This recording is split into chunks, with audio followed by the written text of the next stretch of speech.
আজ 15ই আগস্ট, ভারতের জাতীয় উৎসব ৭৯তম স্বাধীনতা দিবস।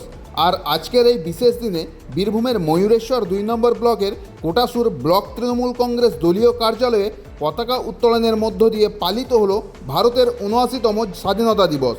আজকের এই বিশেষ উৎসবে উপস্থিত ছিলেন ময়ূরেশ্বর ২ নম্বর ব্লক তৃণমূল কংগ্রেস সভাপতি প্রমোদ রায় সহ ময়ূরেশ্বর ২ নম্বর ব্লক এলাকার একাধিক তৃণমূল কংগ্রেসের কর্মী সমর্থকেরা। শুক্রবার অর্থাৎ আজ সকাল ৮টা নাগাদ ময়ূরেশ্বর ২ নম্বর ব্লক তৃণমূল কংগ্রেস কার্যালয়ে ময়ূরেশ্বর ২ নম্বর ব্লক তৃণমূল কংগ্রেস সভাপতি প্রমোদ রায় পতাকা উত্তোলনের মধ্য দিয়ে তার কর্মীদের সাথে আজকের এই দিনটি পালন করলেন। জাতীয় পতাকা উত্তোলনের পর জাতীয় সঙ্গীত গেয়ে বিভিন্ন স্বাধীনতা সংগ্রামী ও মহাপুরুষদের পুষ্পার্ঘ্য নিবেদন করে আজকের এই কর্মসূচি সম্পন্ন করা হয়।